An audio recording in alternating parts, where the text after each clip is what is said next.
Hello everyone. So this is Otto from Growing the Commons, and today I'll be interviewing Nick Weir from the Open Food Network, which you can find at openfoodnetwork.org.uk. It's really great stuff. You should absolutely go check out that website. So let's get into it. Hello, Nick, and great to chat with you. Yeah, good We'll morning. start with some broader questions about what you're doing exactly and why it's a good idea. So I want to talk about why you're doing it to start. So what problem are you trying to solve and what's your motivation here? Okay, so it's pretty simple. I'm part of a global community of farmers, growers, and community food enterprises of many different kinds, with a common belief that mainstream global food systems are broken and that we need to rebuild them from the bottom up. They're broken mainly because there is an imbalance of power and control in the food systems. A small number of large retailers controlling the distribution of food, small number of seed companies, small number of ag tech, small number of landowners. The whole system is very unstable and top heavy, and starting to collapse. And over the last 12 years, this global community has been building a piece of open source software that provides an alternative. Okay, brilliant. I know from my perspective, I'm seeing the exact same problems that you are, and I'm sure a lot of people who are involved in the food production, agriculture, are also aware of these. So, what is your philosophy or your approach to this problem? Like, is there a sense of urgency, or maybe you mentioned community and trying to build networks? So, I was Yeah, just wondering if you could reflect on that aspect. yeah. Okay, yes, there is. I see. I feel a strong sense of urgency, but over the 12 years that I've been involved with this process, I've realized that my urgency doesn't necessarily translate to the change in the food system.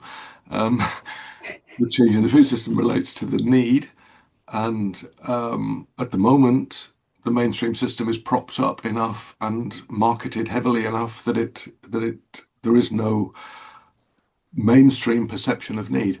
Apart from when we have crises like the COVID crisis, when suddenly the food distribution systems were not working and we had shortages in supermarkets, and turnover through the Open Food Network went up by 850% in 7 weeks during lockdown.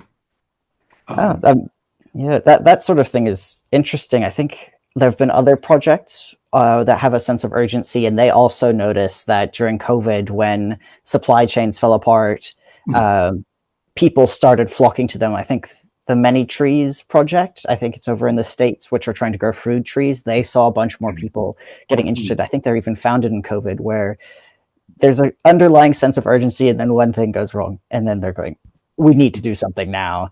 yeah, But exactly. yeah, Yeah. it's just a matter of keeping people in that state of urgency, isn't it? Yeah, especially when financial pressures are so strong and the supermarkets can undercut all local food systems because of their economies of scale and mainly because of their unfairness. The fact that they're exploiting farmers and growers in poor countries and using vast amounts of fossil fuel to move food around the planet, which makes it cheaper. And if people are struggling economically, then they will have to go for cheaper food. Yeah, that's a big problem with food systems. Is yeah, a lot of these foods are very cheap Yeah. because of the reasons you mentioned, but pushing the prices up to pay people fairly, it becomes a problem because of the Hmm. broader economic system. Yeah. Yeah. So we'll get into what you're doing exactly, just so you can provide where do you fit in this whole complicated ecosystem. So what are you doing exactly, and Okay. how do you think it addresses the very complicated problem that you've brought up? Okay. So the first thing we did was to start to build this open source e-commerce platform that allows farmers and growers and food producers of every kind to connect their produce and to sell their produce to the eaters and the buyers. So we're building short food supply networks that enable local food systems to develop such that the people who need to eat the food can buy it from people locally who are producing that food and build a strong local economy. The software does that very well.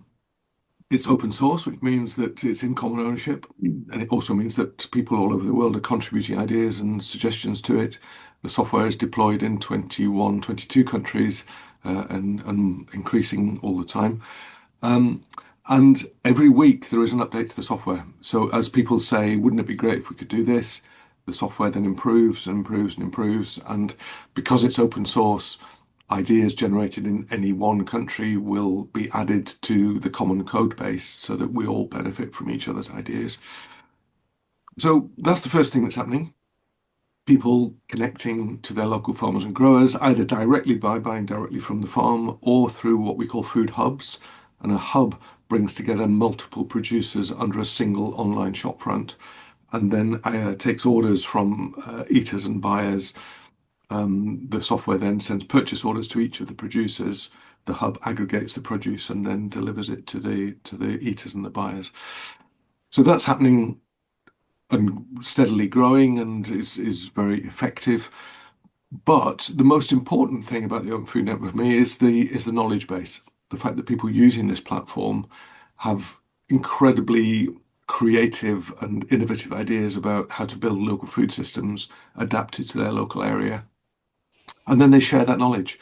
So we have lots of case studies, lots of webinars, lots of resources on our website, which are 12 years of experience of building local food systems.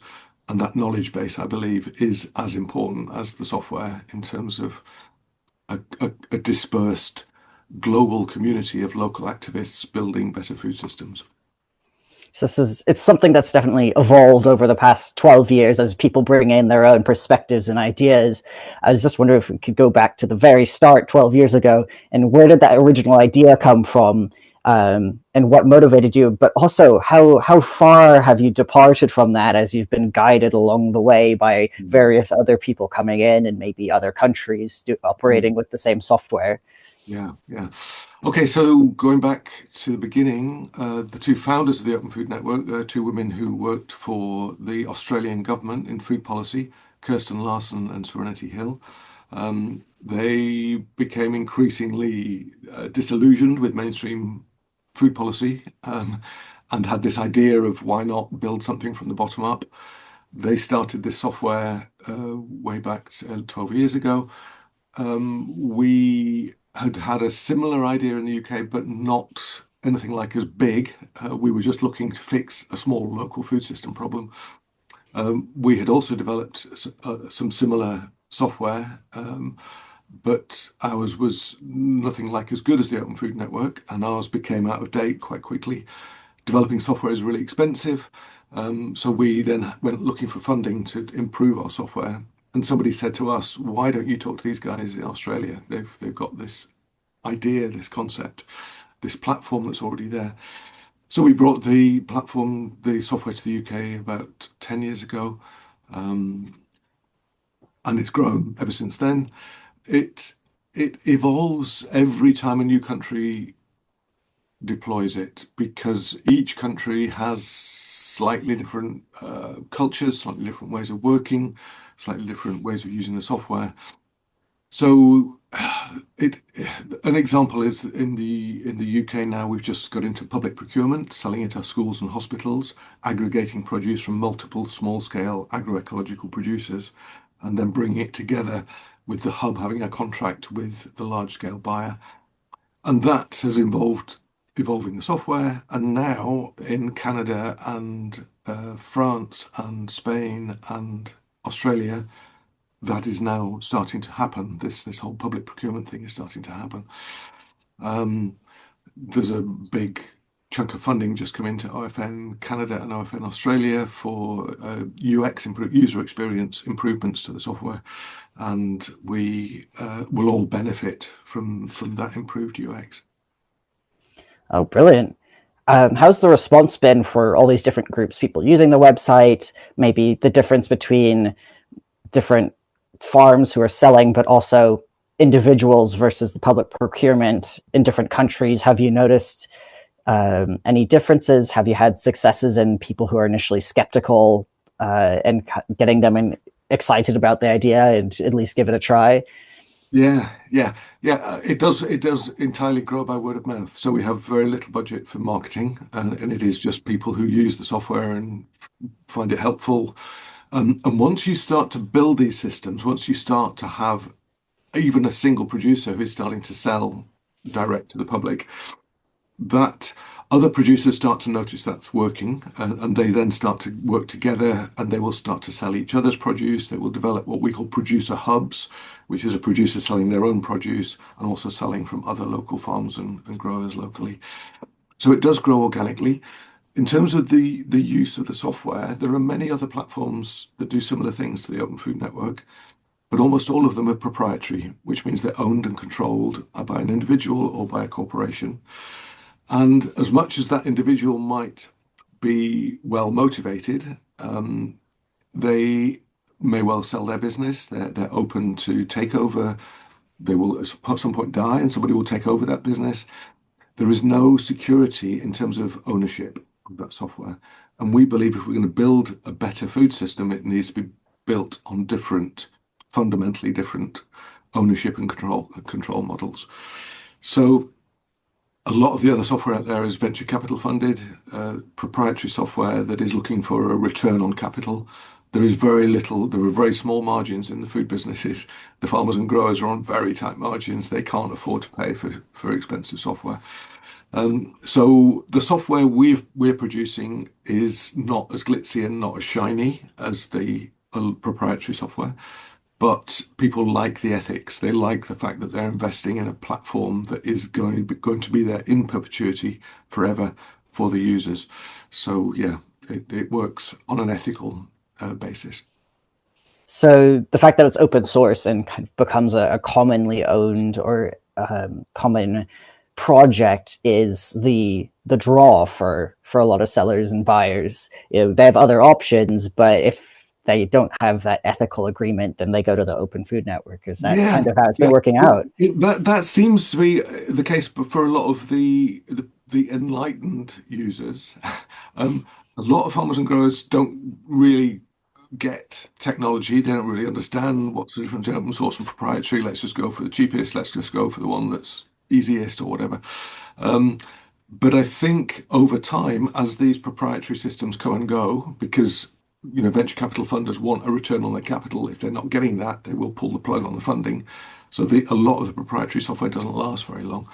But over time, over the 12 years, we have seen a lot of people coming to us because the software is still there after 12 years and still getting better, and B, because it is cost effective. And with the Open Food Network, there is a way of using the platform for free until your turnover goes over £500 a month.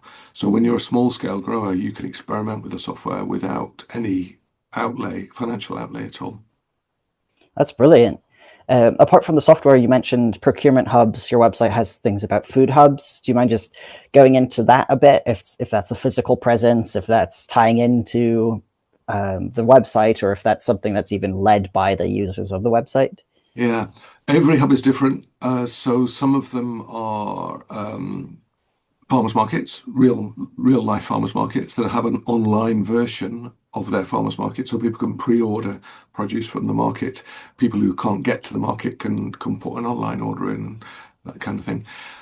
Some of them are entirely virtual farmers markets where there is no physical presence. There is an online shop front where people can shop, and then there'll be either a warehouse or a farmer's barn or a school hall that's used once a week for 2 or 3 hours, where all the produce is delivered to that physical location, sorted into boxes, and then collected from pickup points or delivery options. Some of them are food banks distributing surplus food to people in food poverty, community larders, food co-ops and buying groups who are buying bulk produce from wholesalers, 25 kilo sacks of rice at wholesale price, and then split up and divided amongst their members. There's multiple different ways of using the software, but the procurement option has one of those hubs, normally with some kind of permanent physical presence, because they're normally quite big hubs, because they're having to process big quantities. Imagine a school wanting 100 kilos of carrots a week, a hospital wanting 500 kilos of potatoes a week. This produce needs to be sourced from multiple different small scale producers, aggregated together, and then shipped to the buyer. So yeah, they vary massively. The website has got lots of different case studies showing how these different hubs work. Yeah, that's one thing that I think is a virtue of the commenting and the very local scale it can manifest in is that capacity to have these small scale experiments and be very adaptable to circumstances rather than having a top down prescriptive, here's what you're supposed to do. And if it doesn't work, then you're just doing it wrong. Yeah. So it's great to see that in action and have all these different hubs do different things depending on what works for them and their particular needs and circumstances. Yeah. Um, And then sharing that knowledge. This worked for us. Why don't you try it? This didn't work for us. So, make sure you don't make that same mistake. So there's a lot of knowledge sharing as well. yeah, that knowledge sharing, especially saying this didn't work for us, because a lot of time people don't talk about that, and then people make the same mistakes on repeat, don't they? Yeah. But given uh, that it's not for profit and cooperative and open source, people are happy to talk about their mistakes. It's great. Yeah. that's great. Yeah. So I'll go a bit more into the specifics here, mostly for listeners who maybe want to get involved or start something similar. Lots of different options here about things like structuring, and like you're saying, it can be very different in some cases. But I was just wondering, like, how is the Open Food Network structured in general? Yeah. So it's a sociocracy, which means that we are a non-hierarchical governance structure. Um, each country has uh, the option to deploy the software and to manage the actual governing structure of the software in a way that suits that country. We have 9 core global values, one of which is the value of subsidiarity, which means that decisions should be made at the most local level possible. So each country has freedom to design the way it's structured, but then within each country, we encourage the hubs themselves to decide how they want to use the software, to make their own plans. Some of them are not-for-profit hubs, some of them are private businesses using the platform to build, farmers markets or food hubs or whatever. Um, and as long as they conform to our 9 core values, then we're really happy for them to use the platform in whatever way they like. The sociocracy is a way of governing that involves each the UK team, which is a very small team, has a support circle, so a group of people who support the users. It has a finance circle that manages all the finance. It has a communication circle, and each circle will have a purpose and will have a remit, will have a level of authority about making decisions. And then there'll be a coordination circle that will pull together each circle to make sure that everyone knows what's going on. And that sociocratic structure is replicated across in each 22 countries, there'll be a similar circle structure. And then globally, there will be a stewardship circle, there will be a finance circle, there'll be a development circle, software development circle.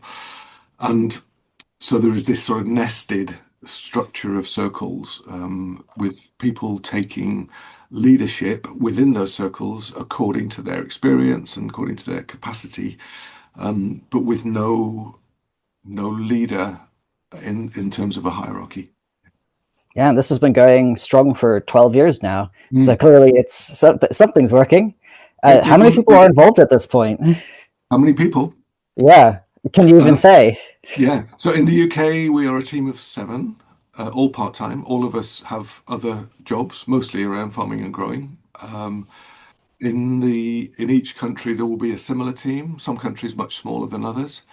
Um, the global community is made up of representatives from each country. Not all 22 countries participate because some of them are so small that all they can do is just get their heads down and get the software deployed. They can't necessarily get involved in global decision making. Um, but I'd say, across the world. I mean, depends how to count the number of people involved, because the beauty of open source software is that anybody can contribute an idea to it.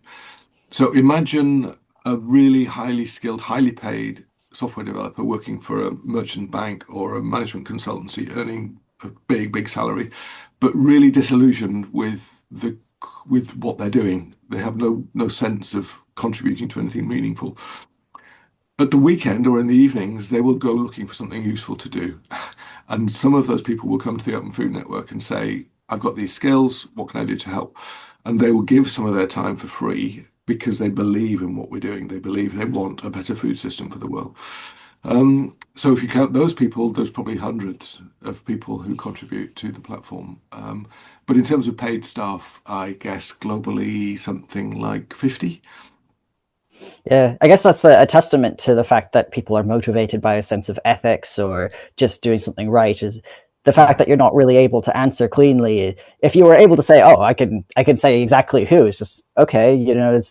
There are more people than that because everyone just thinks this is a great idea. I want to get involved. I don't care about getting paid if I'm able to contribute to something meaningful, and that means you can't keep track of it all. It's out of your hands, and that's what you want it to be, right?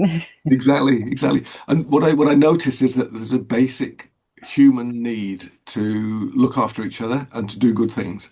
That humans fundamentally, I might sound very idealistic saying this, but I believe that humans fundamentally want to look after each other and to do the right thing. And when they see a Yeah. project like this, then they are drawn to it.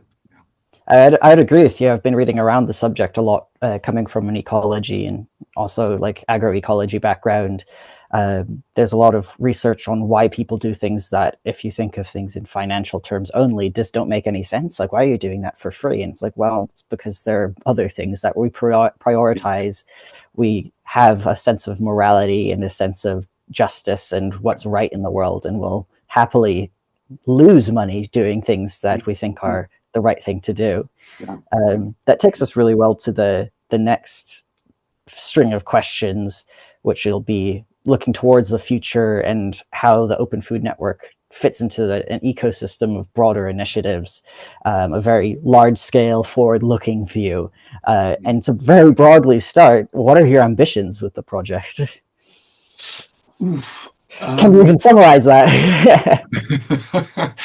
um, I am increasingly, if you'd asked me 10 years ago, I'd have had very strong views about, yeah, replacing the supermarket system, giving farmers and growers much, much more um, respect and position in terms of their power in the food systems.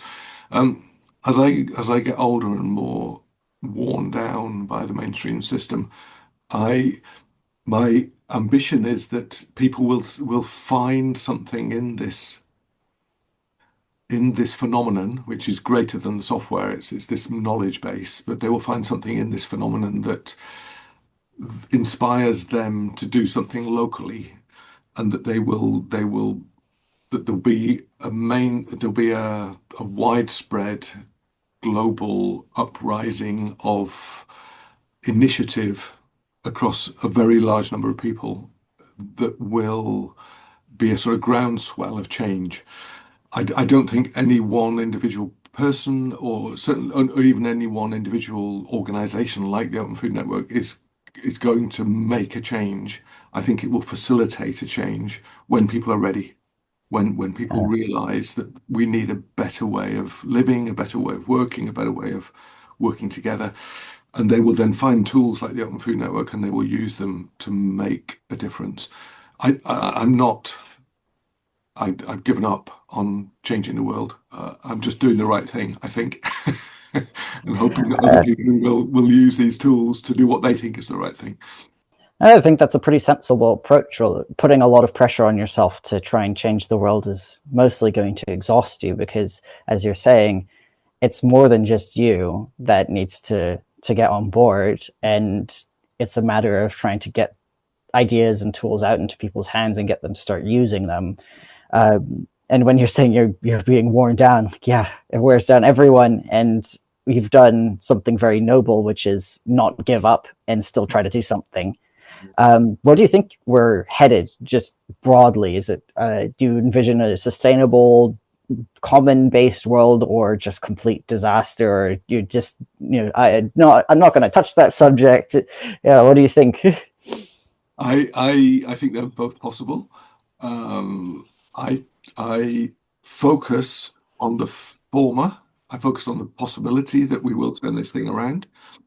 Um, and I, in order to carry on doing the work that I'm doing, I need to believe that that is possible, and that the more we do this kind of thing, and the more of us who start to work in this way, the more likely that is.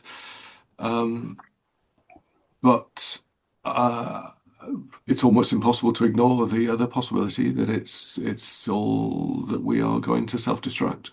And if that's how it needs to be, then that's how it needs to be. But I have to believe that there is a possibility that we still have a chance to make it better. Yeah. So you would say that believing in that chance is fundamental to what you're doing. Like even though if you might have an awareness of potential disasters, like believing that something can be done is absolutely necessary to at least try something. Would Yeah, you agree with yeah, that? Yeah. absolutely. Yeah, yeah. I wouldn't be able to get out of bed in the morning if I didn't believe that. Yeah.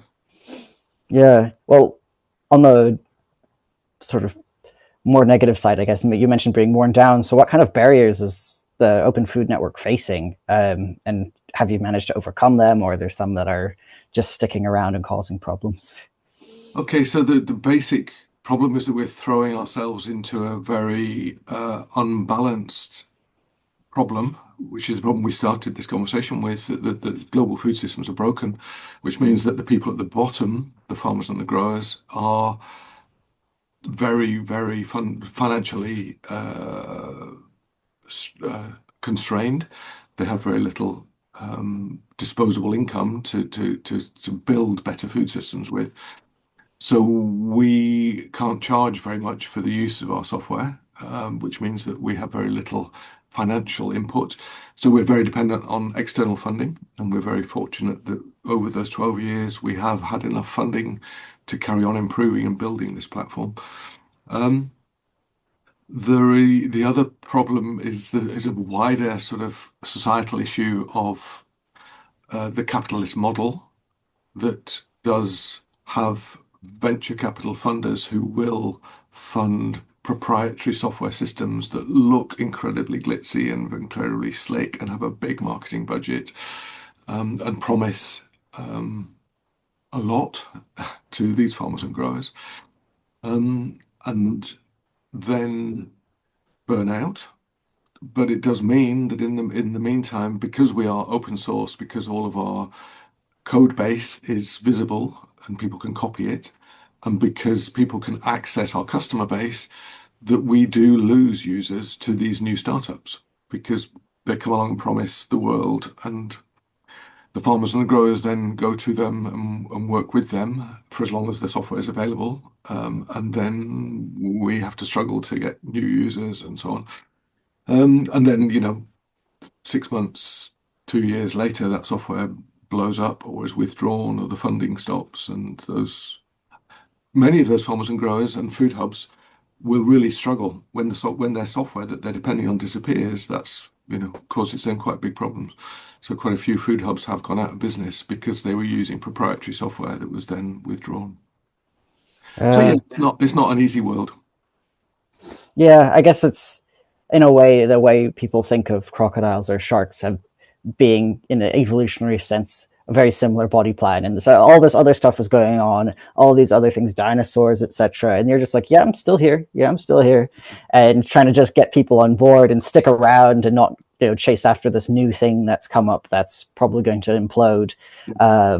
But you have that assurance, I guess, of you've been around through all of this, and maybe people will start to realize, like, maybe I shouldn't jump ship because that doesn't seem to turn out very well when people do Yeah, it. yeah, yeah. I hope so. Yeah. Just to finish off, how can we collaborate at growing the commons in you, but also how can people help or even replicate what you're doing?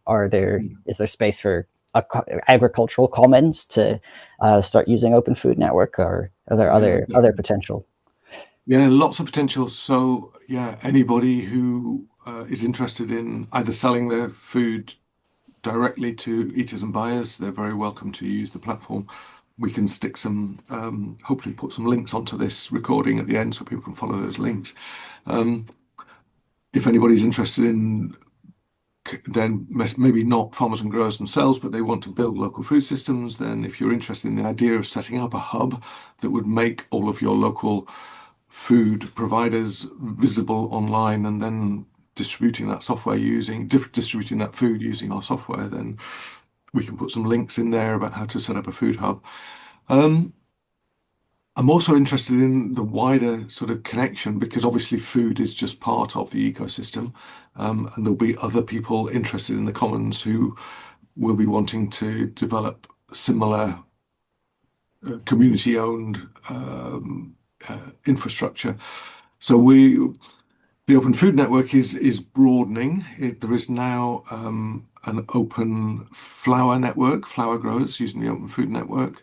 There's also people using it for textiles, so growing hemp and distributing textile-based products.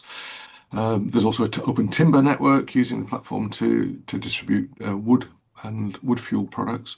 So there's lots of options for using this platform in different ways to distribute different products. But I think probably what the biggest way we can sort of cooperate and collaborate with the wider commons movement is that knowledge base. So a lot of the learning that has come out of using this platform, I think, is transferable in terms of community building, in terms of how to engage a wider population across racial difference, across social difference, across political, cultural differences. There's a lot of work going on locally within the Open Food Network on how to build community, and maybe we could share some of that knowledge and some of that experience with other commoning projects. All right, wonderful. If people want to get that knowledge or keep up to speed, is there a best way of doing that? Would it be the website, or maybe Yeah. some of the links that we'll put in the description, or is there another way? Yeah. Okay. So, assuming that you're listening to this in the UK, then yeah, openfoodnetwork.org.uk. Go to the About page, and all the links will be there. If you're in another country, go to openfoodnetwork.org. That is the global website, and on there are links to each of the 22 different countries. Um, the Each country will do different things in different ways. The Open Food Network has a newsletter sign up. There are social media links that we can put in there for the UK instance. But yeah, and the other way of doing it is to email. So in the UK, hello@openfoodnetwork.org.uk. The global email is hello@openfoodnetwork.org. So those are probably the best ways to tap into the network. All right, wonderful. And before we end, is there anything that I've missed that you'd like to talk about? Because we've covered quite a broad spectrum of zooming out to the whole global food system to concepts of open source Yeah. software. So there are a lot of Mhm. things to talk about. Yeah. Just to build on that last point I made about community building and bridging differences. One of the projects that we are going for funding for at the moment is called The Power of Food. And this is based on a concept that we have noticed over those 12 years, that when people come together to grow food together, harvest food together, process food together, cook food together, and then probably most importantly to eat food together, they start to have a connection that can resolve some of the differences and some of the polarization that we're starting to see in our society. So I'm very frightened by the rise of the far right and the rise of fascism and the whole othering that seems to go on in the wider political sphere.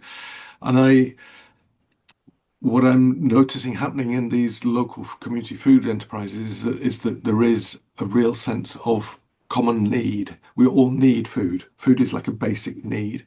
And if we can come together around that food, there's a somebody talked to me the other day about the etymology of the word compassion, which means actually to break bread together, to come together, to companionship is about Companion, yeah. yeah, about Yeah. breaking bread together.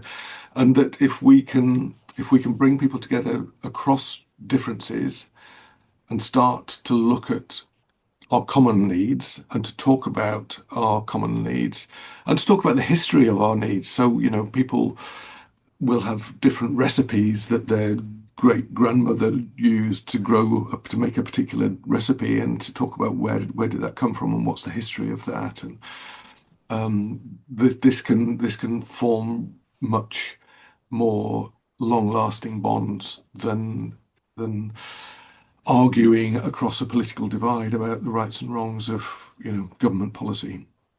So Yeah, yeah, well, I think, yeah. that's a really inspiring note to sort of leave us off on. And I'm excited to see both what Open Food Network does and then other spin-off ideas that might be connected.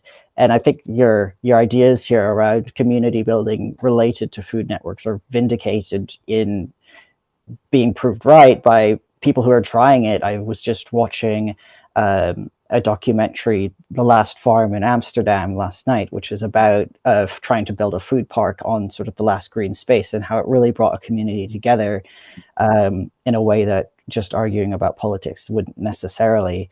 So thank you so much, Nick. It's been really great talking to you. It's been a real pleasure. Thank you for your time.